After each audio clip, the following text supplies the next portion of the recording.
ছাত্র আন্দোলনে ১৫৮১ জন শহীদ, মন্তব্য স্বাস্থ্য বিষয়ক উপকমিটি।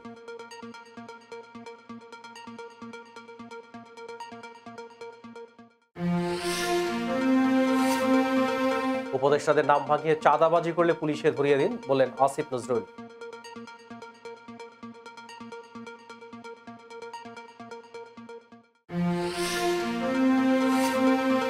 যুক্তরাষ্ট্রে ঘূর্ণিঝড় হেলেনের তাণ্ডবে নিহত ৪৬।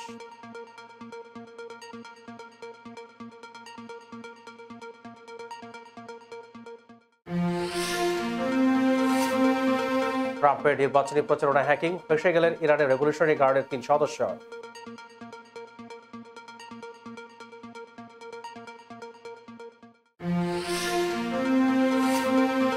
হাসান নাসরুল্লাহকে হত্যার দাবি ইসরায়েল সেনাবাহিনী।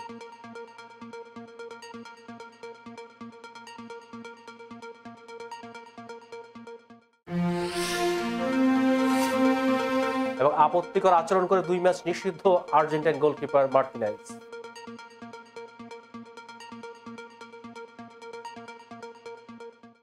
আসসালামু আলাইকুম, সবাইকে স্বাগত জানাচ্ছি মিলেনিয়াম টিভিএস এর প্রতিদিনের বাংলা সংবাদে। আপনাদের সাথে রয়েছে আব্দুল্লাহ হাদি। দেখছিলেন সংবাদ শিরোনাম, এবারে বিস্তারিত। প্রথমেই বাংলাদেশ প্রসঙ্গ।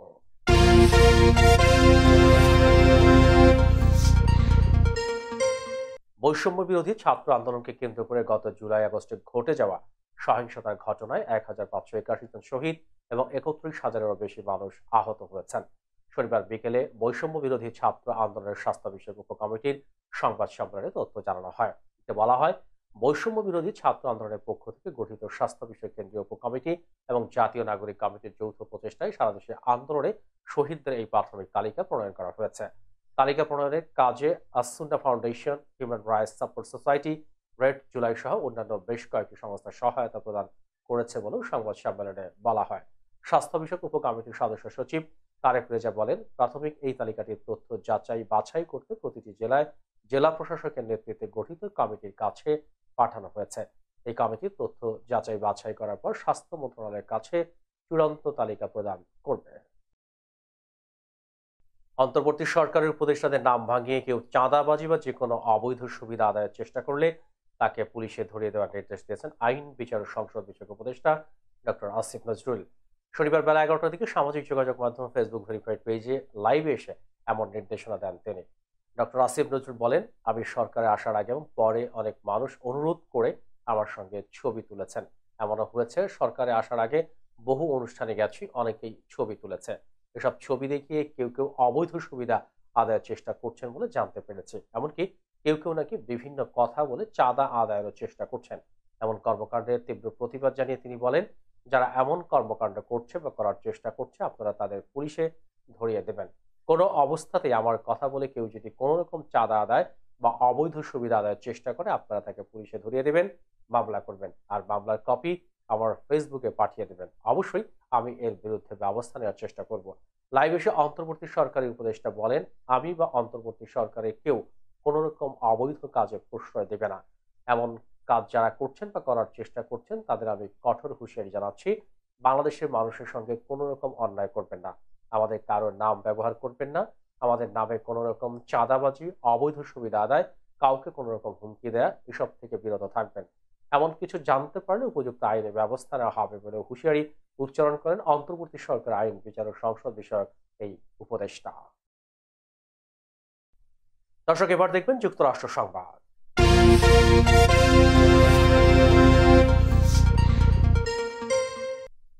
যুক্তরাষ্ট্রে আঘাত হেনেছে দেশটির ইতিহাসে অন্যতম শক্তিশালী হারিকেন হেলেন। এতে দেশটির দক্ষিণ পশ্চিমাঞ্চলের উপকূলীয় রাজ্য ফ্লোরিডা ও জর্জিয়া ব্যাপক ক্ষতিগ্রস্ত হয়েছে। নিহত হয়েছেন অন্তত ৪৬ জন। ৪০ লাখেরও বেশি ঘরবাড়ি ও ব্যবসা প্রতিষ্ঠান বিদ্যুৎ বিচ্ছিন্ন রয়েছে। স্থানীয় সময় বৃহস্পতিবার রাত ১১টা ১০ মিনিটে ঘূর্ণিঝড়টি ফ্লোরিডার বিগ বেন্ড অঞ্চলে আঘাত হানে। রয়টার্সের প্রতিবেদনে বলা হয়েছে, ৪ ক্যাটাগরির শক্তিশালী ঘূর্ণিঝড়টি দেশটির উপকূলীয় এলাকায় বিস্তৃত অঞ্চল জুড়ে বিশৃঙ্খলা অবস্থা তৈরি করেছে। এতে করে ফ্লোরিডা উপকূলের টাম্পা, নেপলস ও সেন্ট পিটার্সবার্গ এলাকায় বহু নৌযান উল্টে আছে। রাস্তার উপর অনেক গাছ উপড়ে পড়েছে, অনেক জায়গায় যানবাহন পানিতে আটকা রয়েছে এবং কিছু জায়গায় রাস্তাঘাট তলিয়ে গেছে। বিগ ব্যান্ডে আছড়ে পড়ার পর জর্জিয়া, টেনেসি, উত্তর ক্যারোলাইনা এবং দক্ষিণ ক্যারোলাইনার দিকে এগোতে থাকে হেলেন। এ সময় কমতে থাকে ঝড়ের গতিবেগ। শুক্রবার বিকেলের দিকে সাধারণ মৌসুমী ঝড়ে পরিণত হয় হেলেন।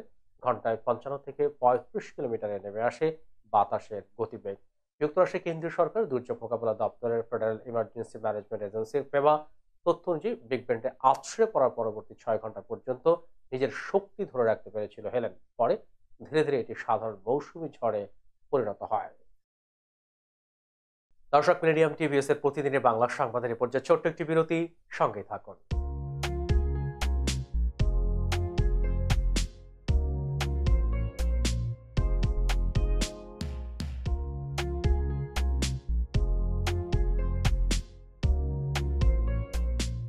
কি ব্যাপার, অমন মূর্তির মতো করে দাঁড়িয়ে আছো কেন? পাগল হয়ে গেলে নাকি? প্র্যাকটিস করছি। কি প্র্যাকটিস করছো? কেন লিভিং স্ট্যাচুতে দাঁড়িয়ে কি করে ভিক্ষা করে দেখালি? আমার ট্যাক্স নিয়ে ঝামেলা চলছে, ল্যান্ড প্রপার্টি নিয়ে ঝামেলা চলছে। এগুলো সমাধান না হলে কিছুদিন পর আমাকে ওইভাবে দাঁড়িয়ে ভিক্ষা করতে হবে। তো এখন থেকে দাঁড়িয়ে প্র্যাকটিস করছি। আহা, এত চিন্তা করছো কেন? লিগ্যাল নেটওয়ার্ক ইন্টারন্যাশনাল আছে না? Legal network international?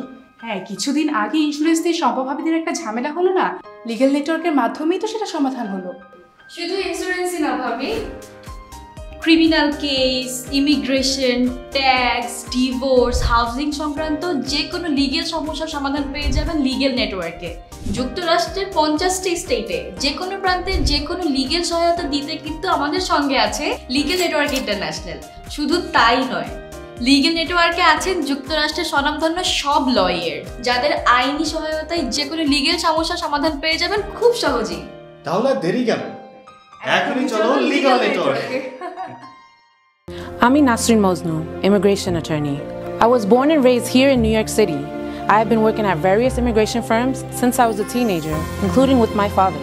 I'm passionate and dedicated about immigration. I am committed to provide my clients with nothing but the best. আমরা অ্যাসাইলাম অফিস, ইমিগ্রেশন কোর্ট সহ যুক্তরাষ্ট্রের 50টি স্টেট ও বাংলাদেশ কনসুলেটে আপনাদের আইনগত সহায়তার নিশ্চয়তা দিচ্ছি। Please come and take advantage of our excellent legal services. Our initial consultations are always free. বরেণ্য অভিনেতা আবুল হায়াত একজন স্বাস্থ্য সচেতন মানুষ। একদিন শুটিংয়ে হঠাৎ অসুস্থ হয়ে হতাশায় ভোগেন। সবাই ব্যস্ত, এখন আমার সেবা করবে কে? কেন? নিউ ইয়র্কে গোল্ডেন এজ হোম কেয়ার আছে না, আপনাদের হতাশা দুশ্চিন্তা দূর করে সুস্থ করে তোলে যাদের অঙ্গীকার। সঠিক সময়ে সঠিক সেবা দেওয়ার বিশ্বস্ত প্রতিষ্ঠানের নাম golden age home care. Golden age home care New ইয়র্কবাসীর পূর্ণ আস্থার জায়গা। দর্শক, আবারও স্বাগত মিলেনিয়াম টিভিএস এর প্রতিদিনের বাংলা সংবাদে। দেখছিলেন যুক্তরাষ্ট্র সংবাদ। আগামী ৫ নভেম্বর মার্কিন প্রেসিডেন্ট নির্বাচন ভণ্ডুল করতে এবং ডোনাল্ড ট্রাম্পের নির্বাচনী প্রচারণা হ্যাকিং এর দায় ইরানের রেভলিউশনারি গার্ডের ৩ সদস্যকে অভিযুক্ত করেছে যুক্তরাষ্ট্রের বিচার বিভাগ। মার্কিন যুক্তরাষ্ট্রের অভ্যন্তরীণ রাজনীতিতে হস্তক্ষেপ করা ইরানের বিরুদ্ধে বাইডেন প্রশাসন এই পদক্ষেপ নিয়েছেন। আগামী ৫ নভেম্বর নির্বাচনে রিপাবলিকান দলের হয়ে লড়াই করবেন ট্রাম্প এবং তার বিরোধীদের প্রার্থী হলেন ডেমোক্রেটিক দলের কমলা হ্যারিস।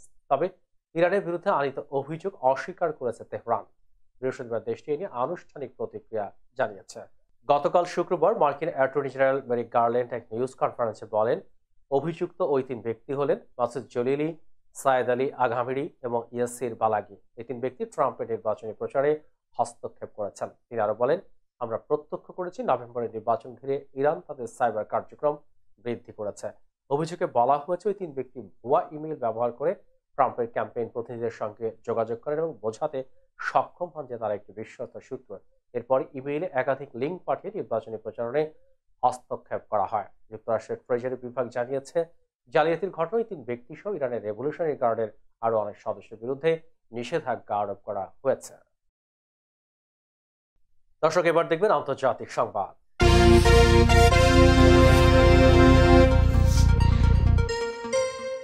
লেবাননের সশস্ত্র সংগঠন হিজবুল্লাহর প্রধান হাসান নাসরুল্লাহকে বিমান হামলা চালিয়ে হত্যার দাবি করেছে ইসরায়েল সেনাবাহিনী। লেবাননের দক্ষিণ উপশহরে অবস্থিত হিজবুল্লাহ সদর দপ্তরকে লক্ষ্য করে শুক্রবার হামলা চালায় ইসরায়েল বিমান বাহিনী। এতে হাসান নাসরুল্লাহ নিহত হয়েছে বলে শনিবার দাবি করেছে তেল আবিব। তবে হাসান নাসরুল্লাহ মৃত্যু নিয়ে কোনো বিবৃতি দেয়নি ইরান সমর্থিত হিজবুল্লাহ। সংগঠনটির নেতৃত্বে ৩২ বছর ধরে রয়েছেন এই হাসান নাসরুল্লাহ।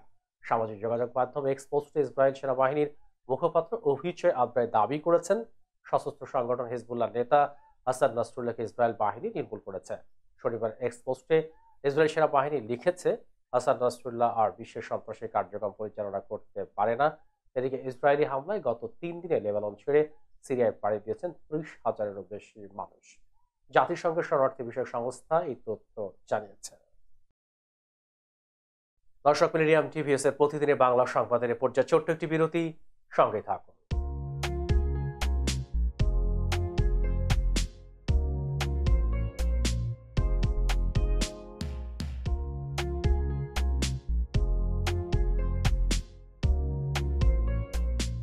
কি ব্যাপার, অমন মূর্তির মতো করে দাঁড়িয়ে আছো কেন? পাগল হয়ে গেলে নাকি? প্র্যাকটিস করছি। কি প্র্যাকটিস করছো? কেন লিভিং স্ট্যাচুতে দাঁড়িয়ে কি করে ভিক্ষা করে দেখনি? আমার ট্যাক্স নিয়ে ঝামেলা চলছে, ল্যান্ড প্রপার্টি নিয়ে ঝামেলা চলছে। এগুলো সমাধান না হলে কিছুদিন পর আমাকে ওইভাবে দাঁড়িয়ে ভিক্ষা করতে হবে। তো এখন থেকে দাঁড়িয়ে প্র্যাকটিস করছি। আহা, এত চিন্তা করছো কেন? লিগ্যাল নেটওয়ার্ক ইন্টারন্যাশনাল আছে না? Legal network international? হ্যাঁ, কিছুদিন আগে ইন্স্যুরেন্স দিয়ে সম্পভাবীদের একটা ঝামেলা হলো না? লিগ্যাল নেটওয়ার্কের মাধ্যমেই তো সেটা সমাধান হলো। শুধু ইন্স্যুরেন্সই না ভাবি, criminal case, immigration, tax, divorce, housing সংক্রান্ত যে কোনো লিগেল সমস্যার সমাধান পেয়ে যাবেন লিগেল নেটওয়ার্কে। যুক্তরাষ্ট্রের 50টি স্টেটে যে কোনো প্রান্তে যে কোনো লিগেল সহায়তা দিতে কিন্তু আমাদের সঙ্গে আছে লিগেল নেটওয়ার্ক ইন্টারন্যাশনাল। শুধু তাই নয়, লিগেল নেটওয়ার্কে আছেন যুক্তরাষ্ট্রের স্বনামধন্য সব লয়ার, যাদের আইনি সহায়তায় যে কোনো লিগেল সমস্যার সমাধান পেয়ে যাবেন খুব সহজেই। তাহলে দেরি কেন? এখনই চলো লিগ্যাল নেটওয়ার্কে। I'm Nasrin Mosnu, immigration attorney. I was born and raised here in New York City. I have been working at various immigration firms since I was a teenager, including with my father. I'm passionate and dedicated about immigration. I am committed to provide my clients with nothing but the best. আমরা asylum office, immigration court সহ যুক্তরাষ্ট্রের 50টি state ও বাংলাদেশ কনসুলেটে আপনাদের আইনগত সহায়তার নিশ্চয়তা দিচ্ছি। Please come and take advantage of our excellent legal services. Our initial consultations are always free. বরেণ্য অভিনেতা আবুল হায়াত একজন স্বাস্থ্য সচেতন মানুষ। একদিন শুটিংয়ে হঠাৎ অসুস্থ হয়ে হতাশায় ভোগেন। সবাই ব্যস্ত, এখন আমার সেবা করবে কে? কেন নিউ ইয়র্কে গোল্ডেন এজ হোম কেয়ার আছে না? আপনাদের হতাশা দুশ্চিন্তা দূর করে সুস্থ করে তোলে যাদের অঙ্গীকার। সঠিক সময়ে সঠিক সেবা দেওয়ার বিশ্বস্ত প্রতিষ্ঠানের নাম golden age home care. Golden age home care New ইয়র্কবাসীর পূর্ণ আস্থার জায়গা। দর্শক, আবারও স্বাগত মিলেনিয়াম টিভিএস এর প্রতিদিনের বাংলা সংবাদে। দেখছিলেন আন্তর্জাতিক সংবাদ। জাতিসংঘের সাধারণ পরিষদের অধিবেশনে ভাষণ দিয়েছেন দখলদার ইসরায়েলের প্রধানমন্ত্রী বেনিয়ামিন নেতানিয়াহু। তবে তিনি মঞ্চে ওঠার পরই সেখানে উপস্থিত অনেক রাষ্ট্রপ্রধান এবং তাদের প্রতিনিধিরা বের হয়ে গেছেন। শুক্রবার তিনি এই ভাষণ দেন। খবর বার্তা সংস্থা আনাদৌলের প্রতিবেদনে জানা যায়, প্রথমে তুরস্কের স্থায়ী দূত অধিবেশন কক্ষ থেকে বের হয়ে যান। এরপর একে একে তার পিছনে অন্যরাও বের হয়ে যেতে থাকেন। নেতানিয়াহু প্রায় আধা ঘন্টার মতো কথা বলেন। ওই সময় তিনি হামাস ও হিজবুল্লাহকে নিয়ে আলোচনা করেন। নেতানিয়াহু বলেন, যতদিন পর্যন্ত তারা তাদের লক্ষ্য অর্জন না করবেন ততদিন যুদ্ধ অব্যাহত রাখবেন।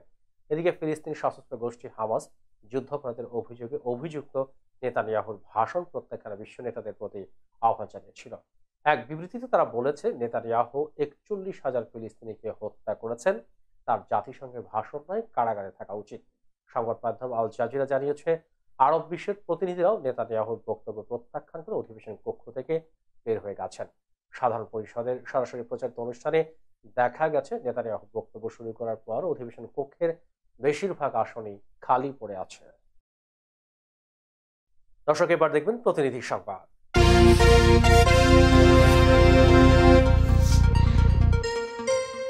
নিউ ইয়র্ক সিটির জাতিসংঘ প্লাজা একটি বড় ধরনের বিক্ষোভ অনুষ্ঠিত হয়েছে, যেখানে যুক্তরাষ্ট্র আওয়ামী লীগের সদস্য সহ বিভিন্ন রাজনৈতিক সংগঠন ডক্টর মোহাম্মদ ইউনূসের বিরুদ্ধে সমালোচনা ও প্রতিবাদে একাত্মতা প্রকাশ করেছেন। মিলেনিয়াম টিভির কর্ণধার তাফাদাঙ্গুল ঘটনাস্থল থেকে সরাসরি জানিয়েছেন, বিক্ষোভকারীরা উত্তেজিত অবস্থায় ডক্টর ইউনূসের বিরুদ্ধে স্লোগান দিচ্ছেন, তাকে বর্তমান অবৈধ বাংলাদেশ সরকারের দোসর হিসেবে আখ্যায়িত করছেন। বিক্ষোভকারীরা দাবি করছেন তারা বৈধ আওয়ামী লীগ সরকারের প্রতিনিধিত্ব করছেন এবং জাতির জনক বঙ্গবন্ধু শেখ মুজিবুর রহমানের আদর্শ পুনরুদ্ধারে অঙ্গীকারবদ্ধ।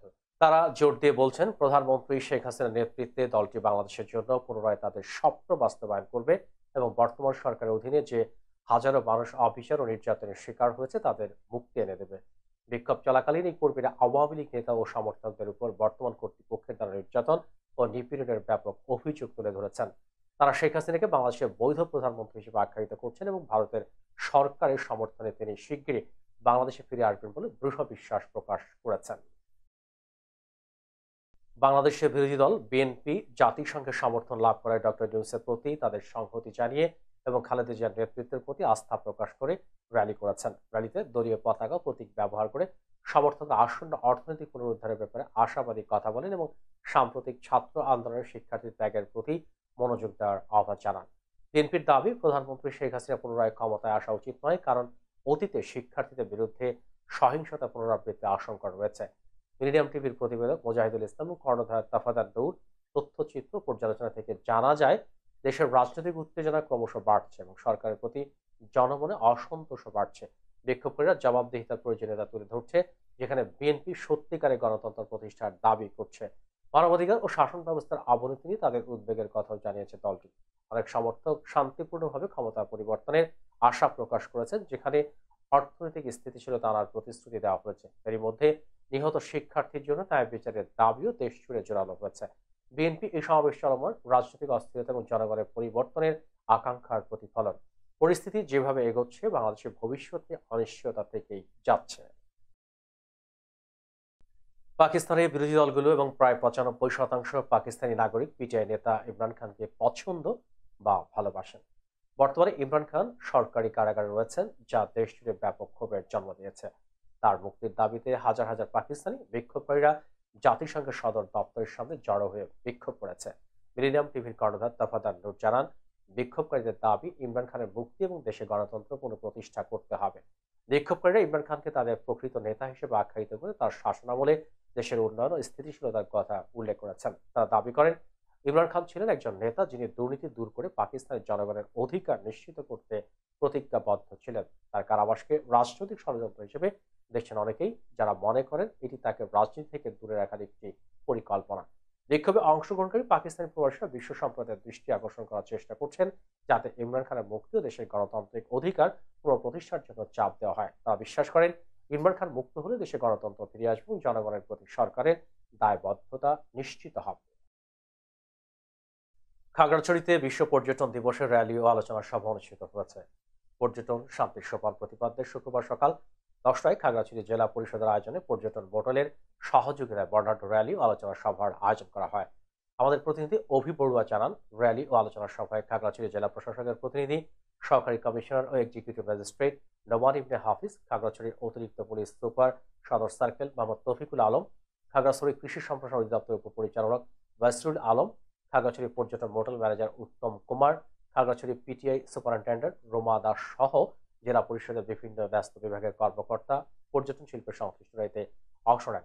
আলোচনায় বক্তারা বলেন, খাগড়াছড়ির সম্ভাবনাময় পর্যটন খাতকে এগিয়ে নেওয়ার জন্য সম্মিলিত উদ্যোগের উপর গুরুত্ব আরোপ করেন। পার্বত্য এলাকায় পর্যটনের বিপুল সম্ভাবনা রয়েছে। পাহাড়ে নতুন নতুন পর্যটন কেন্দ্র গড়ে তোলার মাধ্যমে স্থানীয় জনগোষ্ঠীর কর্মসংস্থান হবে। দর্শক, এবার দেখবেন বিনোদন সংবাদ।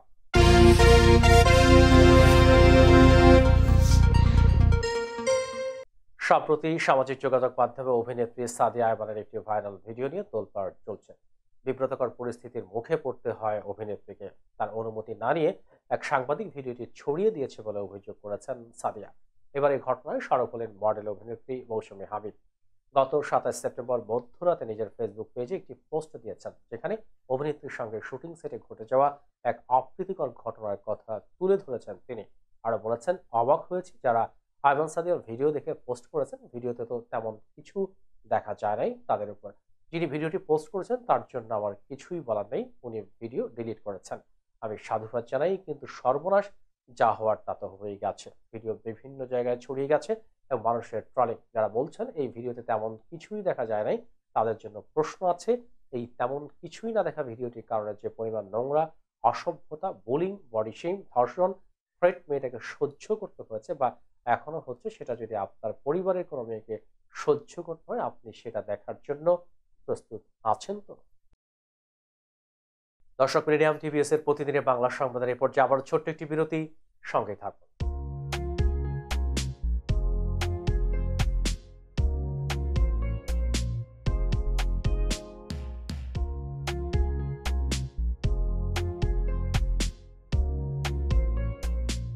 কি ব্যাপার, অমন মূর্তির মতো করে দাঁড়িয়ে আছো কেন? পাগল হয়ে গেলে নাকি? প্র্যাকটিস করছি। কি প্র্যাকটিস করছো? কেন লিভিং স্ট্যাচুতে দাঁড়িয়ে কি করে ভিক্ষা করে দেখনি? আমার ট্যাক্স নিয়ে ঝামেলা চলছে, ল্যান্ড প্রপার্টি নিয়ে ঝামেলা চলছে। এগুলো সমাধান না হলে কিছুদিন পর আমাকে ওইভাবে দাঁড়িয়ে ভিক্ষা করতে হবে। তাই এখন থেকে দাঁড়িয়ে প্র্যাকটিস করছি। আহা, এত চিন্তা করছো কেন? লিগ্যাল নেটওয়ার্ক ইন্টারন্যাশনাল আছে না? Legal network international? হ্যাঁ, কিছুদিন আগে ইন্স্যুরেন্স দিয়ে সম্পভাবীদের একটা ঝামেলা হলো না, লিগ্যাল নেটওয়ার্কের মাধ্যমেই তো সেটা সমাধান হলো। শুধু ইন্স্যুরেন্সই না ভাবি, criminal case, immigration, tax, divorce, housing সংক্রান্ত যে কোনো লিগেল সমস্যার সমাধান পেয়ে যাবেন লিগেল নেটওয়ার্কে। যুক্তরাষ্ট্রের 50টি স্টেটে যে কোনো প্রান্তে যে কোনো লিগেল সহায়তা দিতে কিন্তু আমাদের সঙ্গে আছে legal network international.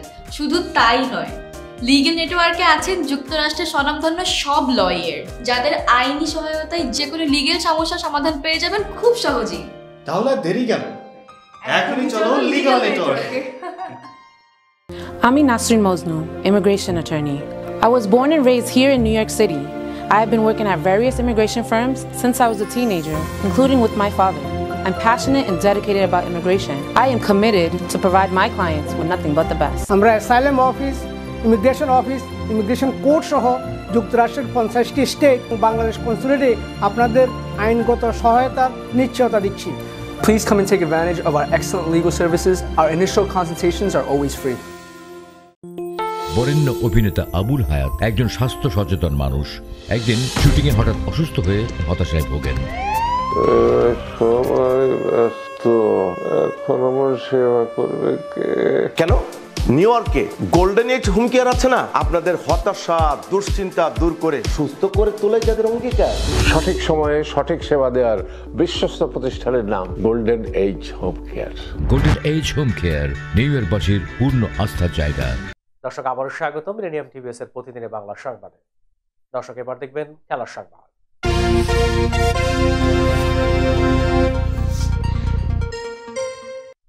Kanpur test চলাকালে ভারতীয় সমর্থকদের মারধরের শিকার হন বাংলাদেশ সমর্থক টাইগার রবি। এর ফলে তাকে হাসপাতালে যেতে পর্যন্ত হয়েছে, কিন্তু ভারতীয় প্রশাসন রবির এই দাবিকে উড়িয়ে দিয়ে জানায় আঘাত করার মতো কোনো প্রমাণ তারা পায়নি। তবে এর কয়েক ঘন্টা পরই হাসপাতালে বিছানায় শুয়ে লাইভে আসেন রবি। সেখানে তিনি ভারতীয় প্রশাসনের দাবিকে উড়িয়ে দিয়েছেন, সেই সঙ্গে বর্ণনা দিয়েছেন কিভাবে তাকে মারপিট করে ভারতীয় সমর্থকরা। তিনি বলেন, প্রিয় বন্ধুরা, আপনারা দেখেছেন মিডিয়া ইতিমধ্যে আমার নামে মিথ্যা প্রচারণা করেছে। আমি কাল রাতে থেকে ঘুমাইনি, মাঠে গিয়েছিলাম। 2 তলা থেকে আমি 6 নম্বর গেটের পিচের নিচে আসি, তখন বৃষ্টি শুরু হয়েছিল। সে সময় পিঠে 2-3টা ঘুষি মারে। বিশ্বাস না হলে ডেইলি ক্রিকেটের মিলন ভাইয়ের সঙ্গে কথা বলে দেখতে পারেন, উনি ছিলেন। পরে আমার কাছে ভারতীয় সমর্থকরা ক্ষমা চায়। এরপর হাসপাতালে থাকলেও বর্তমানে নিজেকে সুস্থ দাবি করে রবি দেশবাসীর কাছে দোয়া চেয়ে জানান, আমাকে পেছন থেকে আঘাত করা হয়, পরে আমি অসুস্থ হয়ে পড়ি, এখন সুস্থ আছি, আপনাদের জন্য দোয়া করি, আমার জন্য দোয়া করবেন। ওই লাইভের পর নিজের পেজে আরো একটি পোস্ট করেন টাইগার রবি। সেখানে তিনি লেখেন, আমার আল্লাহর কাছে সবকিছু ছেড়ে দিলাম, আমার আল্লাহ নিশ্চয়ই উপর থেকে দেখছেন আজ আমার সঙ্গে কি ঘটেছিল। তিনি আরো লিখেন, আমি যাওয়ার আগে একটা কথা বলে যাচ্ছি, আমি আমার মৃত্যুসজ্জায় অসুস্থ মায়ের কসম কেটে বলছি, আমি বিন্দু পরিমাণও মিথ্যার আশ্রয় নেইনি। আমাকে আঘাত করা হয়েছে, এটাই সত্য, এটাই আজ ঘটেছিল। দুনিয়া উল্টে গেলেও এই সত্যটাকে আমি অস্বীকার করতে পারবো না। চলতি মাসের শুরুর দিকে দক্ষিণ আমেরিকা অঞ্চলের বিশ্বকাপ বাছাইয়ের ম্যাচে বুধবার দুপিটি দেখেছিল আর্জেন্টিনা। চিলির বিপক্ষে ম্যাচে 3-0 গোলে বড় জয় পেলেও কলম্বিয়ার কাছে হেরেছিল 2-1 ব্যবধানে। এরপরে অবশ্য পয়েন্ট তালিকায় সবার উপরে আছে বর্তমান বিশ্ব চ্যাম্পিয়নরা। কিন্তু ওই 2 ম্যাচে আপত্তিকর আচরণের অভিযোগ উঠেছে আর্জেন্টাইন গোলকিপার এমিলিয়ানো মার্তিনেজের বিরুদ্ধে। এজন্য শাস্তির মুখে পড়তে যাচ্ছেন 32 বছর বয়সী আর্জেন্টাইন। ফিফার ফেয়ার প্লে নীতি ভাঙার অভিযোগে মার্তিনেজকে 2 ম্যাচে নিষেধাজ্ঞা দিয়েছে ফিফার শৃঙ্খলা বিষয়ক committee. Argentine football association AFA গতকাল শুক্রবার এক বিবৃতিতে বিষয়টি নিশ্চিত করেছে। ফলে লাতিন অঞ্চল বিশ্বকাপ বাছাইয়ের পরের 2টি ম্যাচে খেলতে পারবেন না মার্তিনেজ। অর্থাৎ আগামী 10 অক্টোবর ভেনেজুয়েলা, 15 অক্টোবর বলিভিয়ার বিপক্ষে ম্যাচে দেখা যাবে না অ্যাস্টন ভিলার এই গোলকিপারকে। সংবাদ সংস্থা রয়টার্সের এক প্রতিবেদনে বলা হয়েছে, 2টি ভিন্ন ম্যাচে শৃঙ্খলা ভঙ্গের অভিযোগে মার্তিনেজকে নিষিদ্ধ করেছে ফিফা। এর মধ্যে প্রথম ঘটনাটি ঘটেছে চিলির বিপক্ষে ম্যাচে। সেদিন ম্যাচ শেষে কোপা আমেরিকার রেপ্লিকা ট্রফি নিয়ে অশালীন অঙ্গভঙ্গি করেন মার্তিনেজ। এর আগে 2022 বিশ্বকাপ জয়ের পরও এই ধরনের উদযাপন করেছিলেন তিনি। সংবাদ শেষ করার পূর্বে শিরোনামগুলো আরও একবার। ছাত্র আন্দোলনে 1581 জন শহীদ, মন্তব্য স্বাস্থ্য বিষয়ক উপকমিটি।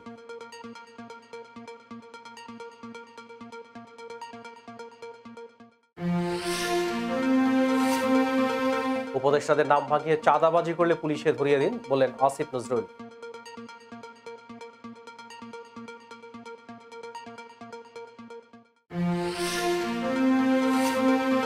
যুক্তরাষ্ট্রে ঘূর্ণিঝড় হেলেনের তাণ্ডবে নিহত 46।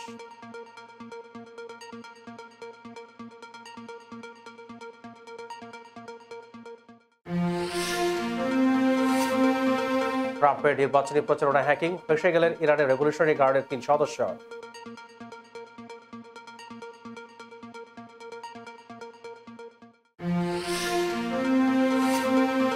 হাসান নাসরুল্লাহকে হত্যার দাবি ইসরায়েল সেনাবাহিনী।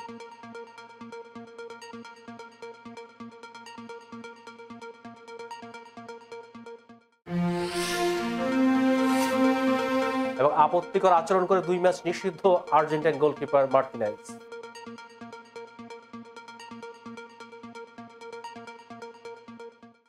এই ছিল মিরিডিয়াম টিভিএস এর প্রতিদিনের বাংলা সংবাদ। মিরিডিয়াম সংবাদ দেখতে লগ ইন করুন আমাদের সামাজিক যোগাযোগের সাইট facebook.com/miridiamtvs বাংলা এবং youtube.com/official মিরিডিয়াম টিভি।